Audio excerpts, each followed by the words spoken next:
La isla misteriosa, de Julio Verne. Parte 1. Los náufragos del aire. Capítulo 9. Fuego y carne. En pocas palabras, Gedeón Spilett, Harbert y Nab fueron puestos al corriente de la situación. Aquel incidente, que podía tener consecuencias funestas, por lo menos según el juicio de Pencroff, produjo efectos diversos en los compañeros del honrado marino. Nab, entregado por completo al júbilo de haber encontrado a su amo, no escuchó, o mejor dicho, no quiso preocuparse de lo que decía Pencroff. Harbert pareció participar en los temores del marino. En cuanto al corresponsal, respondió sencillamente a las palabras de Pencroff. Le aseguro, amigo mío, que eso me tiene sin cuidado. Pero, repito, no tenemos fuego. Bah, ni ningún modo de encenderlo. Bueno. Sin embargo, señor Spilett, ¿no está Ciro aquí?, contestó el corresponsal. ¿No está vivo nuestro ingeniero? Ya encontrará medio de procurarnos fuego. ¿Con qué? Con nada. ¿Qué podía replicar Pencroff? No respondió, porque al fin y al cabo participaba de la confianza que sus compañeros tenían en Cyrus Smith. El ingeniero era para ellos un microcosmo, un compuesto de toda la ciencia e inteligencia humana. Tanto valía encontrarse con Ciro en una isla desierta como sin él en la misma industriosa ciudad de la Unión. Con él no podía faltar nada. Con él no había que desesperar. Aunque hubieran dicho aquellas buenas gentes que una erupción volcánica iba a destruir aquella tierra y hundirlos en los abismos del Pacífico, hubieran respondido imperturbablemente: Ciro está aquí. Ahí está Ciro. Sin embargo, entretanto el ingeniero estaba aún sumergido en una nueva postración ocasionada por el transporte, y no se podía apelar a su ingeniosidad en aquel momento. La cena debía ser necesariamente muy escasa. En efecto, toda la carne de tetraos había sido consumida, y no existía ningún medio de asar nada de caza. Por otra parte, los curucús, que servían de reserva, habían desaparecido. Era preciso, pues, tomar una determinación. Ante todo, Cyrus Smith fue trasladado al corredor central, donde le arreglaron una cama de algas y fucos casi secos. El profundo sueño que se había apoderado de Ciro podía reparar rápidamente sus fuerzas, y mejor que lo hubiera hecho cualquier alimento abundante. Había llegado la noche, y con ella la temperatura, modificada por un salto de viento al nordeste, se enfrió bastante. Como el mar había destruido los tabiques construidos por Pencroff en ciertos puntos de los corredores, se establecieron corrientes de aire, que hicieron las chimeneas inhabitables. El ingeniero se habría encontrado en condiciones bastante malas de no haberse desprendido de sus compañeros, de sus vestidos, para cubrirlo cuidadosamente. La cena aquella noche se compuso únicamente de litodomos, de los cuales Harbert y Nab hicieron recolección en la playa. Sin embargo, a los moluscos, el joven añadió cierta cantidad de algas comestibles, que recogió en altas rocas, cuyas paredes no mojaba el mar más que en la época de las grandes mareas. Aquellas algas pertenecían a la familia de las fucáceas. Eran una especie de sargazos, que secos producen una materia gelatinosa bastante rica en elementos nutritivos. El corresponsal y sus compañeros, después de haber absorbido una cantidad considerable de litodomos, chuparon aquellos sargazos y los encontraron muy agradables. Conviene decir que en las playas asiáticas, esta especie de algas entra mucho en la alimentación de los indígenas. A pesar de todo, dijo el marino, ya es hora de que el señor Ciro nos preste su ayuda. Entretanto, el frío se hizo muy vivo, y para colmo de desdicha, no tenían ningún medio para combatirlo. El marino, incómodo, trató por todos los medios posibles de procurarse fuego, y Nab le ayudó en aquella operación. Había encontrado musgos secos y golpeando 2 guijarros obtuvo algunas chispas, pero el musgo no era bastante inflamable y no tomó por otra parte aquellas chispas que, no siendo más que sílice incandescente, no tenían la consistencia de las que se escapan del acero y el pedernal. La operación, pues, no dio resultado. Pencroff, aunque no tenía confianza en el procedimiento, trató luego de frotar 2 leños secos el uno contra el otro, a la manera de los salvajes. Ciertamente, si el movimiento que Nab y él hicieron se hubiera transformado en calor, según las teorías nuevas, habría sido suficiente para hervir una caldera de vapor. El resultado fue nulo. Los pedazos de madera se calentaron, pero mucho menos que los 2 hombres. Después de 1 hora de trabajo, Pencroff, sudando, arrojó los pedazos de madera con despecho. Cuando me hagan creer que los salvajes encienden fuego de este modo, dijo, hará calor en invierno. Antes, encenderé mis brazos frotando uno contra el otro. El marino no tenía razón en negar la eficacia del procedimiento.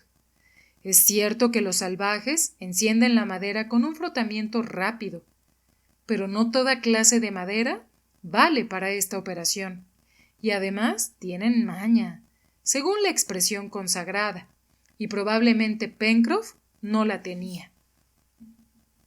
El mal humor del marino no duró mucho. Harbert tomó los 2 trozos de leña que Pencroff había arrojado con despecho y se esforzaba en frotarlos con rapidez. El robusto marino no pudo contener una carcajada viendo los esfuerzos del adolescente para obtener lo que él no había podido conseguir. «Frota, hijo mío, frota», dijo. «Ya froto», contestó Harbert riendo, «pero no tengo otra pretensión que calentarme en lugar de tiritar. Y pronto tendré más calor que tú, Pencroff». Esto fue lo que sucedió. De todos modos, hubo que renunciar aquella noche a procurarse fuego. Gédéon Spilett repitió por 20ª vez que Cyrus Smith no se habría visto tan embarazado por tan poca cosa, y entretanto se tendió en uno de los corredores, sobre la cama de arena. Harbert, Nab y Pencroff lo imitaron, mientras que Top dormía a los pies de su amo. Al día siguiente, 28 de marzo, cuando el ingeniero se despertó hacia las 8 de la mañana, vio a sus compañeros a su lado, que miraban su despertar, y como la víspera, sus primeras palabras fueron «¿Isla o continente?». Como se ve, esta era su idea fija. «Otra vez», respondió Pencroff. «No sabemos nada, señor Smith». «¿No saben nada aún?». «Pero lo sabremos», añadió Pencroff, «cuando usted nos haya servido de piloto en este país». «Creo que me encuentro en situación de probarlo», respondió el ingeniero, que sin grandes esfuerzos se levantó y se puso de pie. «Muy bien», exclamó el marino. «Lo que me molestaba era el cansancio», respondió Cyrus Smith. «Amigos míos, un poco de alimento y me pondré bien del todo». «¿Tienen ustedes fuego?». Aquella pregunta no obtuvo una respuesta inmediata, pero después de algunos instantes, Pencroff dijo: «¡Ay! No tenemos fuego. O mejor dicho, señor Ciro, no lo volveremos a tener». El marino hizo el relato de lo que había pasado la víspera, divirtiendo al ingeniero con la historia de una sola cerilla y con su tentativa abortada para procurarse fuego a la manera de los salvajes. «Lo tendremos», contestó el ingeniero, «y si no encontramos una sustancia análoga a la yesca...». «¿Qué?», preguntó el marino. «¿Qué haremos? ¿Fósforos? ¿Químicos?». «¿Químicos? No es difícil eso. exclamó el reportero, dando un golpecito en el hombro del marino. Este no encontraba la cosa tan sencilla, pero no protestó. Todos salieron. El tiempo se había despejado. El sol se levantaba en el horizonte del mar y hacía brillar como pajitas de oro las rugosidades prismáticas de la enorme muralla. El ingeniero, después de haber dirigido en torno suyo una rápida mirada, se sentó en una roca. Harbert le ofreció unos puñados de moluscos y de sargazos, diciendo: «Es todo lo que tenemos, señor Ciro». «Gracias, hijo mío», respondió Ciro Smith. «Esto será suficiente para esta mañana, por lo menos». Y comió con apetito aquel débil alimento, que acompañó de un poco de agua fresca, cogida del río con una concha grande. Sus compañeros lo miraban sin hablar. Después de haber satisfecho bien o mal su hambre y su sed, Ciro Smith dijo, cruzando los brazos: «Amigos míos, ¿de modo que no saben si hemos sido arrojados a un continente o a una isla?» «No, señor Ciro», contestó el joven. «Lo sabremos mañana», añadió el ingeniero. «Hasta entonces no tenemos nada que hacer». «Sí», replicó Pencroff. «¿Qué?» «Fuego», dijo el marino, que también tenía su idea fija. «Ya lo haremos, Pencroff», dijo Ciro Smith. «Mientras que ustedes me transportaban ayer, me pareció ver hacia el oeste una montaña que domina este país». «Sí», contestó Gédéon Spilett, «una montaña que debe ser bastante elevada». «Bien», repuso el ingeniero, «mañana subiremos a la cima y veremos si esta tierra es una isla o continente». «Hasta mañana, repito, no hay nada que hacer». «¡Sí, fuego!», dijo aún el obstinado marino. «Ya se hará fuego», replicó Gédéon Spilett. «Un poco de paciencia, Pencroff». El marino miró a Gédéon Spilett con un aire que parecía decir: «Si es usted quien lo ha de hacer, ya tenemos para rato comer asado». Pero se calló. Ciro Smith no había contestado. Parecía preocuparse muy poco por la cuestión del fuego. Durante algunos instantes permaneció absorto en sus reflexiones. Después volvió a tomar la palabra.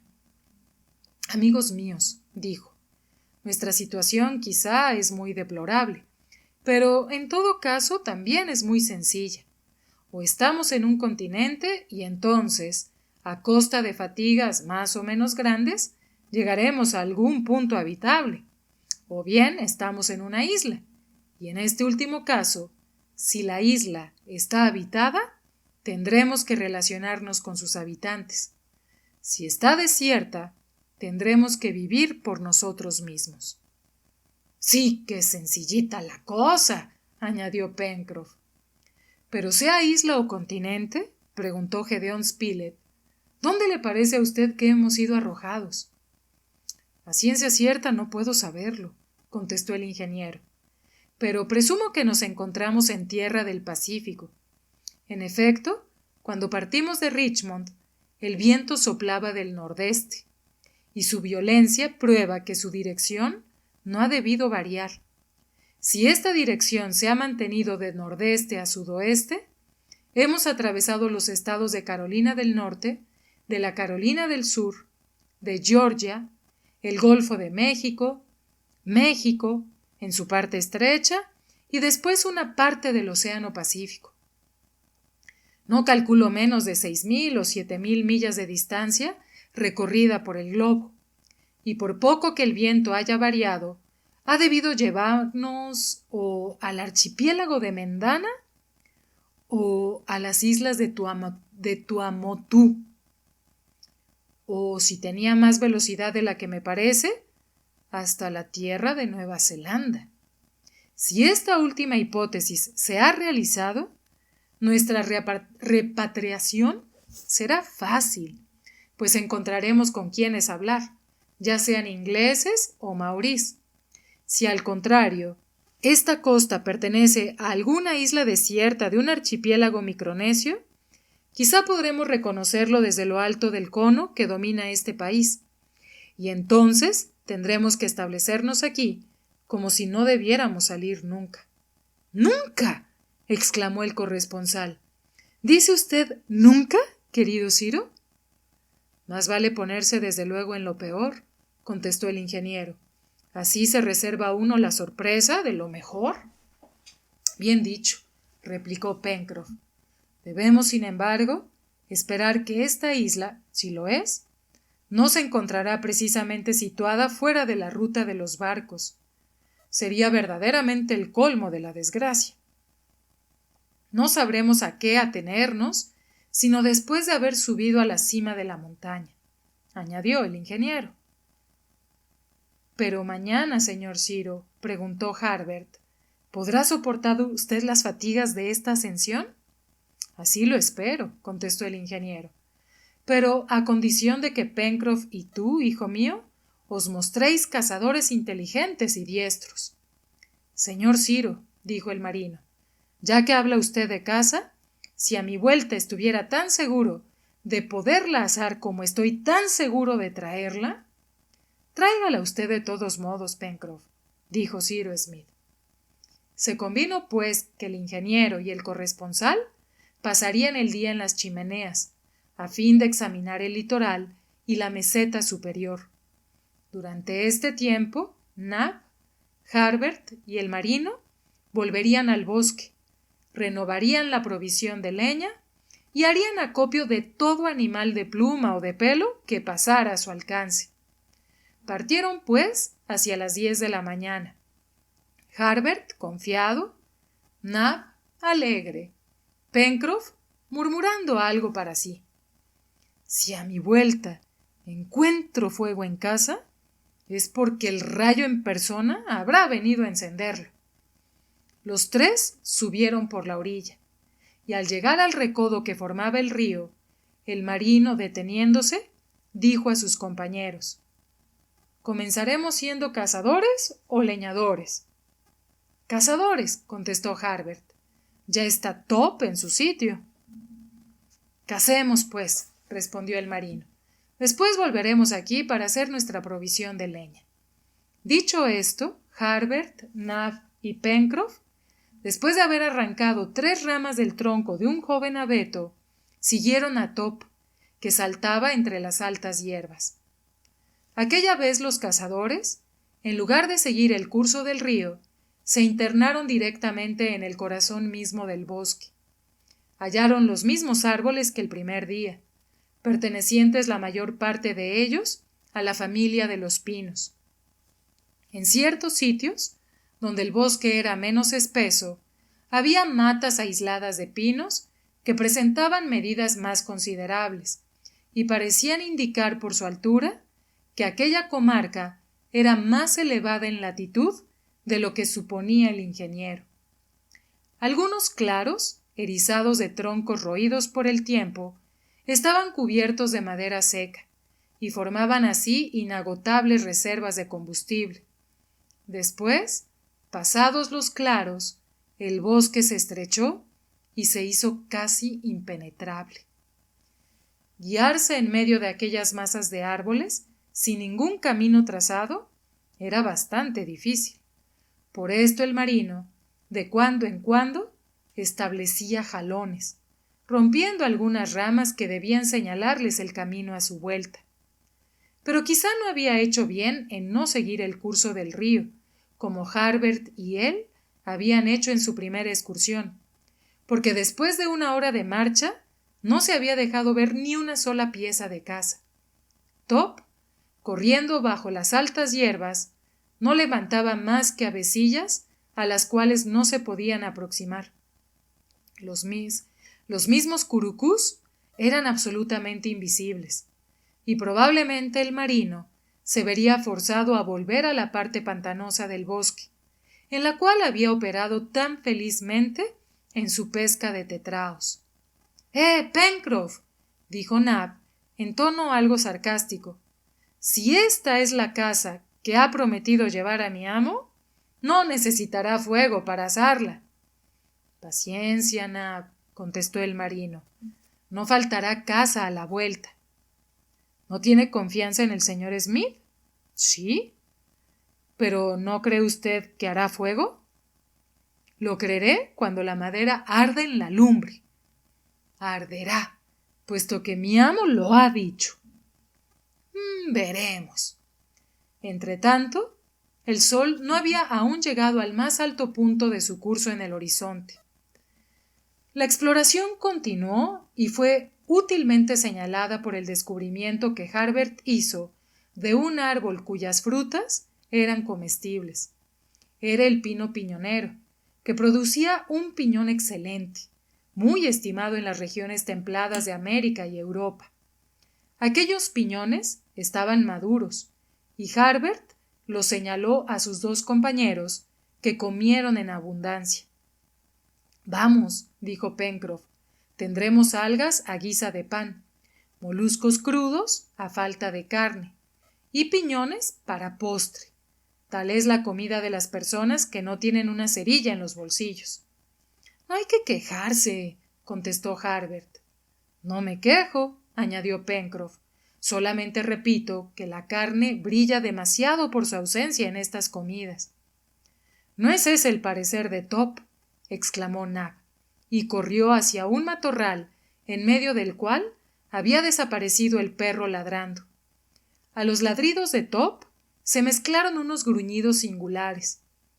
El marino y Harbert habían seguido a Nab. Si había allí caza, no era el momento de discutir cómo podrían coserla, sino cómo podrían apoderarse de ella. Los cazadores apenas entraron en la espesura, vieron a Top luchando con un animal, al que tenía por la oreja. El cuadrúpedo era una especie de cerdo de unos 2 pies y medio de largo, de un color negruzco, pero menos oscuro en el vientre. Tenía un pelo duro y poco espeso, y sus dedos, fuertemente adheridos entonces al suelo, parecían unidos por membranas. Harbert creyó reconocer en aquel animal un cabiai, es decir, uno de los más grandes individuos del orden de los roedores. Sin embargo, el cabiai no luchaba con el perro. Miraba estúpidamente con sus ojazos profundamente hundidos en una espesa capa de grasa. Quizá veía al hombre por primera vez. Entretanto, Nab, con su bastón bien asegurado en la mano, iba a descargar un golpe al roedor, cuando éste, desprendiéndose de los dientes de Top, que no se quedó más que con un trozo de su oreja, dio un gruñido, se precipitó sobre Harbert, a quien hizo vacilar, y desapareció en el bosque. ¡Ah, pillo! exclamó Pencroff. Inmediatamente los tres se lanzaron, siguiendo las huellas de Top, y en el momento en que iban a alcanzarlo, el animal desapareció bajo las aguas de un vasto pantano, sombreado por grandes pinos seculares. Nab, Harbert y Pencroff se habían quedado inmóviles. Top se arrojó al agua, pero el cabiai, oculto en el fondo del pantano, no aparecía. Esperemos, dijo el joven. Ya saldrá a la superficie para respirar. ¿No se ahogará? Preguntó Nab. No, contestó Harbert, porque tiene los pies palmeados, y casi es un anfibio. Pero aguardemos. Top había seguido nadando. Pencroff y sus dos compañeros fueron a ocupar cada uno un punto de la orilla, a fin de cortar toda retirada al cabiai, que el perro buscaba nadando en la superficie del pantano. Harbert no se había equivocado. Después de unos minutos, el animal volvió a la superficie del agua. Top, de un salto, se lanzó sobre él y le impidió sumergirse de nuevo. Un instante después, el cabiai, arrastrado hasta la orilla, había muerto de un bastonazo de Nab. ¡Hurra! exclamó Pencroff, que empleaba con frecuencia este grito de triunfo. Ahora solo falta fuego, y este roedor será roído hasta los huesos. Pencroff cargó el cabiai sobre sus espaldas, y calculando por la altura del sol que debían ser cerca de las 2 de la tarde, dio la señal de regreso. El instinto de Top no fue inútil a los cazadores, que gracias al inteligente animal pudieron encontrar el camino ya recorrido. Media hora después, llegaron al recodo del río. Como había hecho la primera vez, Pencroff formó rápidamente una especie de almadía, aunque faltando fuego, le parecía aquello una tarea inútil, y llevando la leña por la corriente, volvieron a las chimeneas. El marino estaba a unos 50 pasos de ellas. Se detuvo. Dio un hurra formidable y señalando con la mano hacia el ángulo de la quebrada, exclamó: «Harbert, Nab, mirad». Una humareda se escapaba en torbellinos de las rocas. Capítulo 10. La subida a la montaña. Algunos instantes después, los 3 cazadores se encontraban delante de una lumbre crepitante. Cyrus Smith y el corresponsal estaban allí. Pencroff los miró a uno y a otro alternativamente, sin decir una palabra, con su caviar en la mano. «Ya lo está viendo, amigo», exclamó el corresponsal. «Hay fuego, verdadero fuego, que asará perfectamente esa magnífica pieza con la cual nos regalaremos dentro de poco». «Pero, ¿quién lo ha encendido?», preguntó Pencroff. «El sol». La respuesta de Gédéon Spilett era exacta. El sol había proporcionado aquel fuego del que se asombraba Pencroff. El marino no quería dar crédito a sus ojos, y estaba tan asombrado que no pensó siquiera en interrogar al ingeniero. «¿Tenía usted una lente, señor?», preguntó Harbert a Cyrus Smith. «No, hijo mío», contestó éste, «pero he hecho una». Y mostró el aparato que le había servido de lente. Eran simplemente los 2 cristales que había quitado al reloj del corresponsal y al suyo. Después de haberlos limpiado en agua y de haber hecho los 2 bordes adherentes por medio de un poco de barro, se había fabricado una verdadera lente, que concentrando los rayos solares sobre un musgo muy seco, había determinado la combustión. El marino examinó el aparato y miró al ingeniero sin pronunciar palabra, pero su mirada era todo un discurso. Sí, para él, Cyrus Smith, si no era un dios, era seguramente más que un hombre. Por fin recobró el habla y exclamó: «Anote usted esto, señor Spilett, anote usted eso en su cuaderno». «Ya está anotado», contestó el corresponsal. Luego, ayudado por Nab, el marino dispuso al asador y el caviar, convenientemente destripado, se asaba al poco rato como un simple lechoncillo, en una llama clara y crepitante. Las chimeneas habían vuelto a ser habitables, no solamente porque los corredores se calentaban con el fuego del hogar, sino también porque habían sido restablecidos los tabiques de piedras y de arena. Como se ve, el ingeniero y su compañero habían empleado bien el día. Cyrus Smith había recobrado casi por completo las fuerzas y las había probado subiendo sobre la meseta superior. Desde ese punto, su vista, acostumbrada a calcular las alturas y las distancias, se había fijado durante largo rato en el cono, a cuyo vértice quería llegar al día siguiente.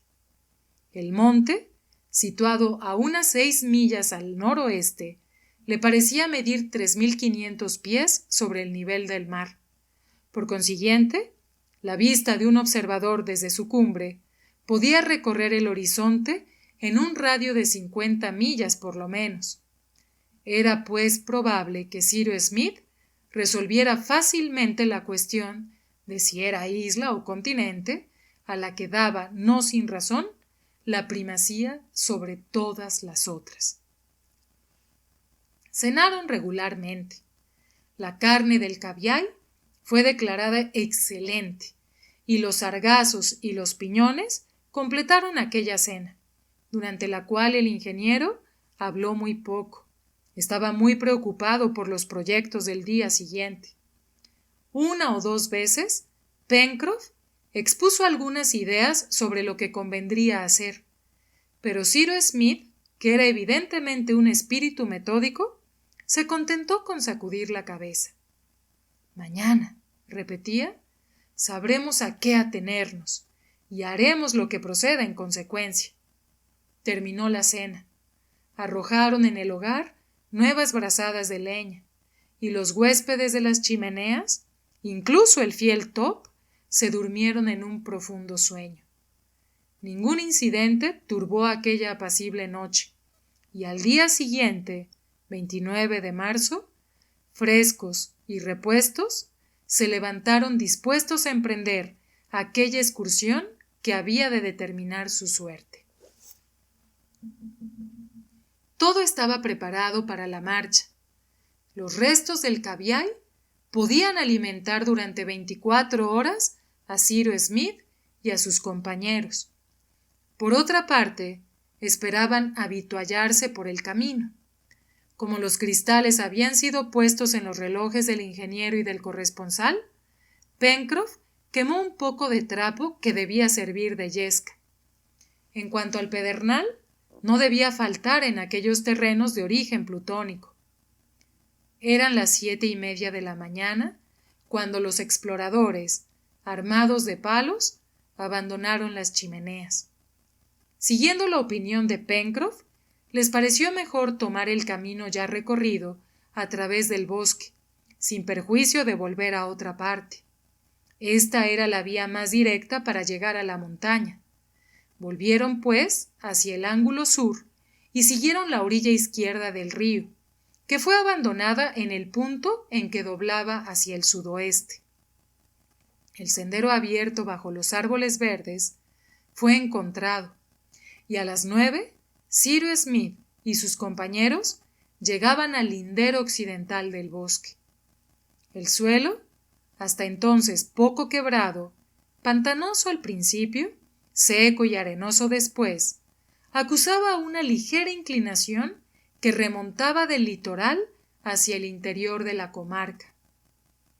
Algunos animales fugitivos habían sido entrevistos bajo los grandes árboles. Top les hacía levantar, pero su amo lo llamaba enseguida, porque el momento no era propicio para perseguirlos. Más tarde ya se vería. El ingeniero no era un hombre que se distrajera ni se dejara distraer en su idea fija. Puede afirmarse que el ingeniero no observaba el país en su configuración, ni en sus producciones naturales. Su único objeto era el monte que pretendía escalar y al que iba directamente. A las 10 hicieron un alto de algunos minutos. Al salir del bosque, el sistema orográfico del país había aparecido a sus miradas. El monte se componía de 2 conos. El primero, truncado a una altura de unos 2.500 pies, estaba sostenido por caprichosos contrafuertes, que parecían ramificarse como los dientes de una inmensa sierra aplicada al cuello. Entre los contrafuertes se cruzaban valles estrechos, erizados de árboles, cuyos últimos grupos se elevaban hasta la truncadura del primer cono. Sin embargo, la vegetación parecía ser menos abundante en la parte de la montaña que daba al nordeste, y se divisaban lechos bastante profundos, que debían ser corrientes de lava. Sobre el primero descansaba un segundo cono, ligeramente redondeado en su cima, que se sostenía inclinado, semejante a un inmenso sombrero inclinado sobre la oreja. Parecía formado de una tierra desnuda de vegetación, sembrada en muchas partes de rocas rojizas. Convenía llegar a la cima del segundo cono, y la arista de los contrafuertes debió ofrecer el mejor camino para la subida. «Estamos en un terreno volcánico», había dicho Cyrus Smith, y sus compañeros, siguiéndole, empezaron a subir poco a poco la cuesta de un contrafuerte, que, por una línea sinuosa y por consiguiente más franqueable, conducía a la primera meseta. Los accidentes eran numerosos en aquel suelo, al que habían convulsionado evidentemente las fuerzas plutónicas.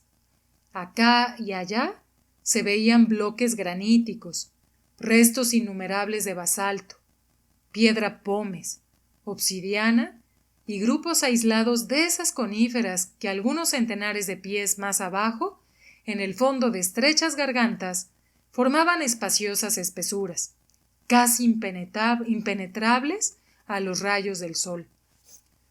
Durante la primera parte de la ascensión en las rampas inferiores, Harbert hizo observar las huellas que indicaban el paso reciente de fieras o de animales.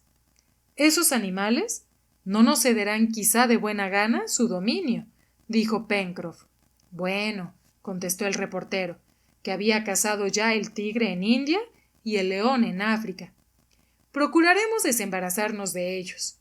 Pero entre tanto, andemos con precaución. Iban subiendo poco a poco, pero el camino, que aumentaba con los rodeos que había que dar para superar los obstáculos que no podían ser vencidos directamente, se hacía largo. Algunas veces el suelo faltaba y se encontraban en el borde de profundas quebradas, que no podían atravesar sin dar rodeos. Volver sobre sus pasos para seguir algún sendero practicable exigía tiempo y fatiga a los exploradores.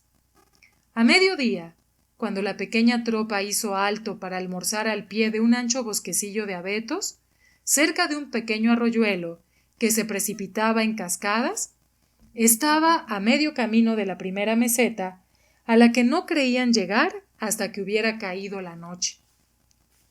Desde aquel punto, el horizonte del mar se ensanchaba, pero a la derecha, la mirada detenida por el promontorio agudo del sudoeste, no podía determinar si la costa se unía o no por un brusco rodeo a alguna tierra que estuviese en último término. A la izquierda, el rayo visual se aumentaba algunas millas al norte.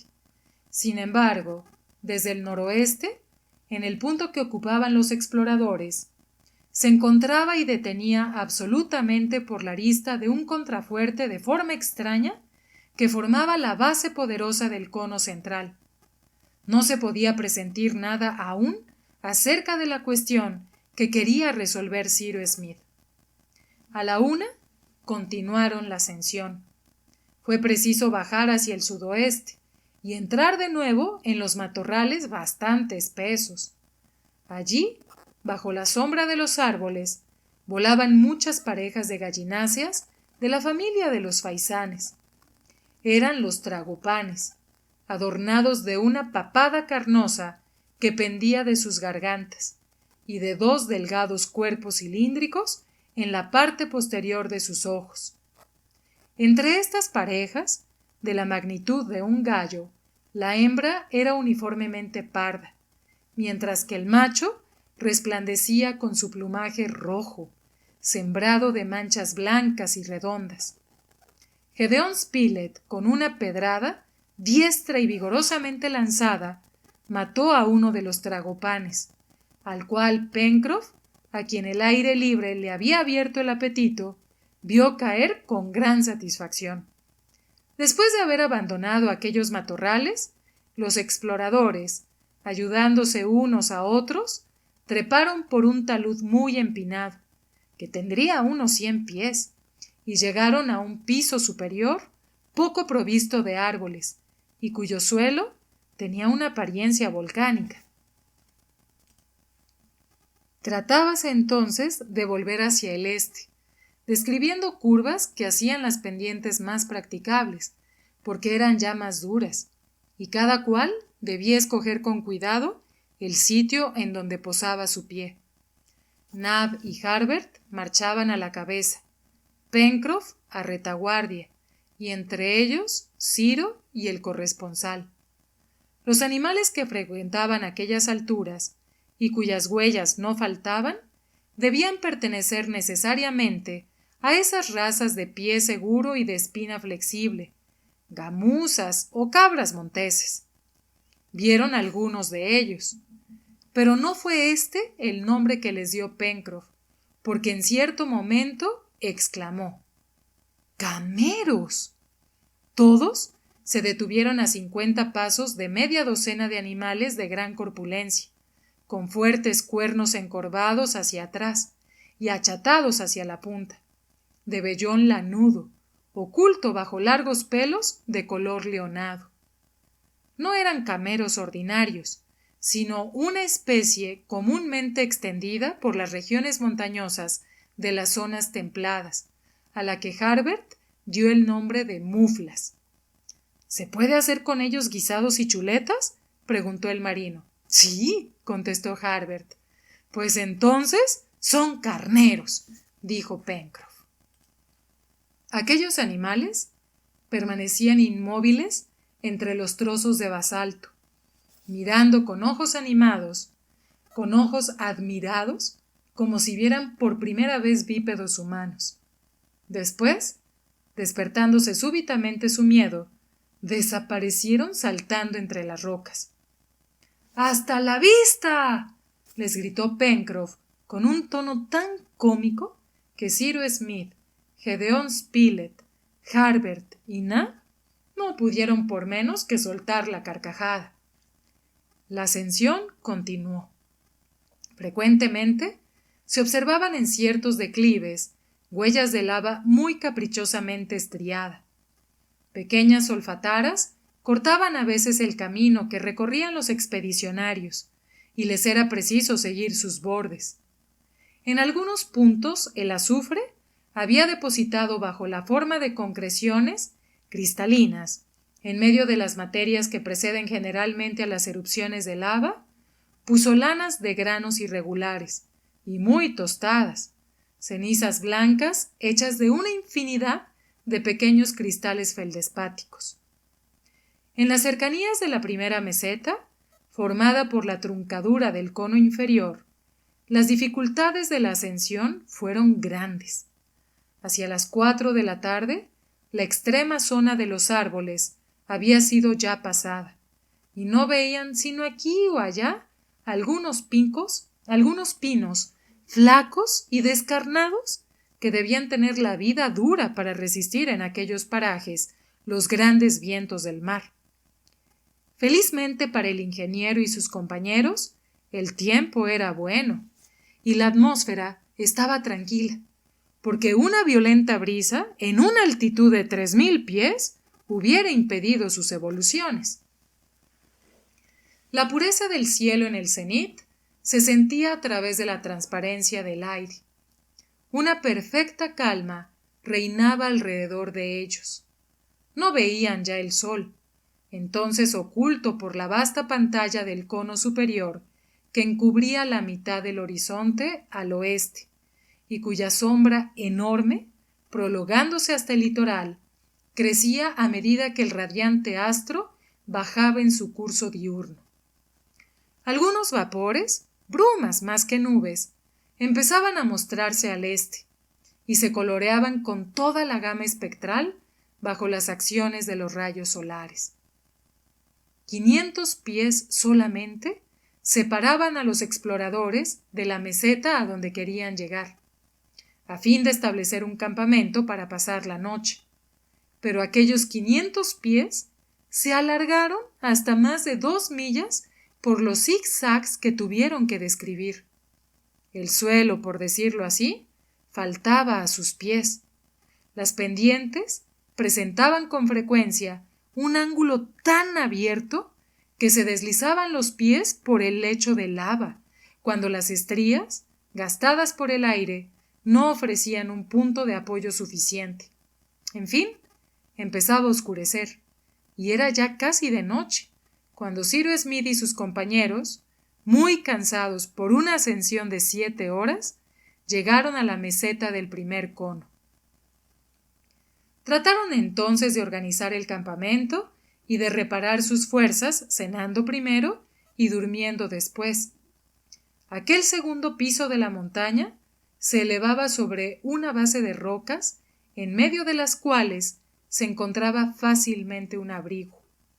El combustible no era muy abundante, sin embargo, se podía obtener fuego por medio de musgos y hierbas secas que crecían en ciertas partes de la meseta. Mientras el marino preparaba la lumbre con piedras que dispuso al efecto, Nab y Harbert se ocuparon de amontonar combustible.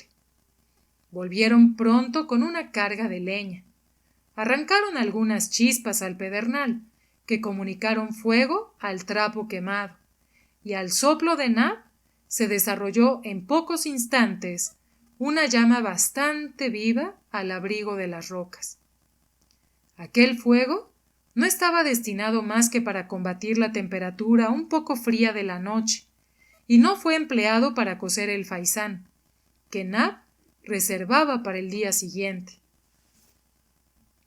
Los restos del caviar y algunas docenas de piñones formaron los elementos de la cena.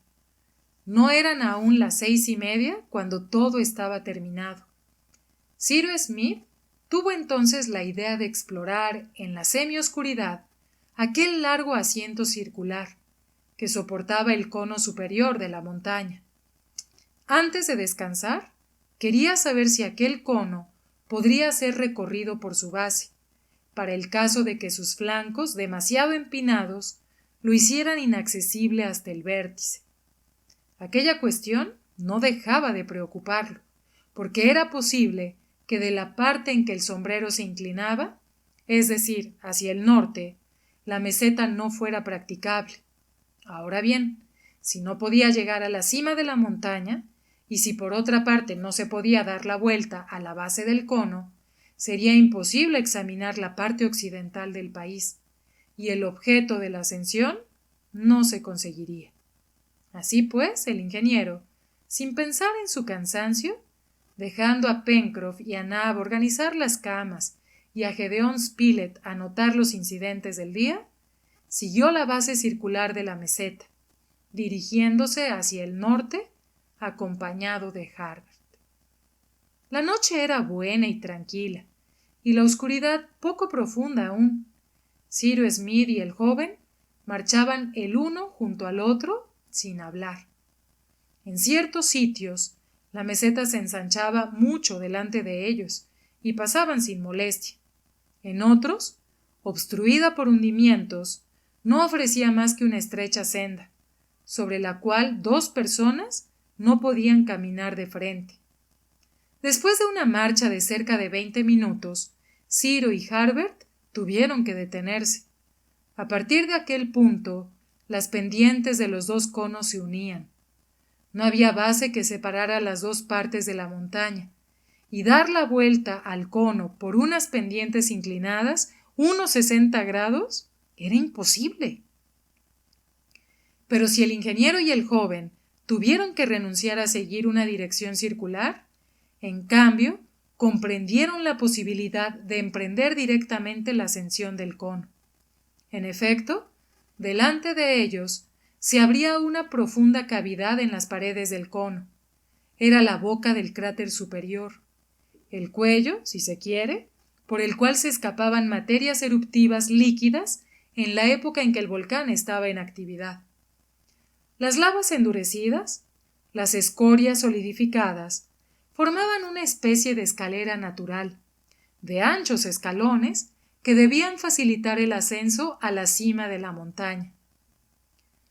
Una mirada fue suficiente a Cyrus Smith para reconocer aquella disposición, y sin vacilar, seguido del joven, se introdujo en la enorme boca en medio de una oscuridad creciente. Tenían todavía una altura de 1000 pies que escalar. ¿Los declives interiores del cráter serían practicables? Ya lo verían. El ingeniero continuaría su marcha ascendente hasta que fuera detenido. Felizmente los declives, muy prolongados y sinuosos, describían anchas muescas en el interior del volcán y favorecían la marcha de la ascensión.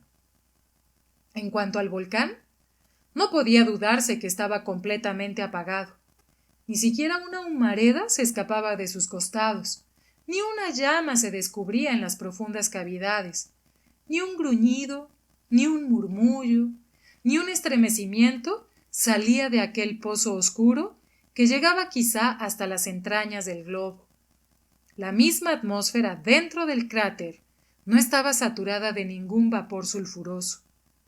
No se trataba del sueño de un volcán, sino de su completa extinción. La tentativa de Cyrus Smith debía tener buen éxito. Poco a poco, Harbert y él subieron por las paredes interiores. Vieron ensancharse el cráter sobre su cabeza. El radio de aquella porción circular del cielo, comprendido entre los bordes del cono, se fue aumentando sensiblemente. A cada paso que daban Cyrus Smith y Harbert, nuevas estrellas aparecían en el campo de su visión. En el cielo austral brillaban magníficas constelaciones. En el cenit resplandecía con luz purísima la espléndida Antares del Escorpión, y no lejos la Beta del Centauro, que se supone es la estrella más cercana del globo terrestre. Después, a medida que se ensanchaba el cráter, aparecían Fomalhaut de Piscis, el Triángulo Austral y, por último, cerca del polo antártico del mundo, la resplandeciente Cruz del Sur, que reemplazaba a la polar del hemisferio boreal. Eran cerca de las 8, cuando Smith y Harbert pusieron el pie en la cresta superior del monte, en la cima del cono. La oscuridad era completa entonces, y no permitía extender la vista en un radio mayor de 2 millas. ¿Rodeaba el mar aquella sierra desconocida o se unía ésta al oeste con algún continente del Pacífico? No lo podían saber aún. Hacia el oeste, una nebulosa netamente marcada en el horizonte aumentaba las tinieblas, y la vista no podía descubrir si el cielo y el agua se confundían en una inmensa línea circular. Pero en un punto de aquel horizonte brilló de improviso un vago resplandor, que descendió lentamente a medida que la nube subía hacia el cenit. Era el cuarto creciente de la luna, próximo a desaparecer, pero su luz fue suficiente para marcar indistintamente la línea horizontal, entonces separada de la nube, y el ingeniero pudo ver la imagen temblorosa del astro reflejarse un instante en una superficie líquida. Cyrus Smith tomó la mano del joven y le dijo en un tono muy grave: una isla. En aquel momento, la luna creciente se extinguía en las olas.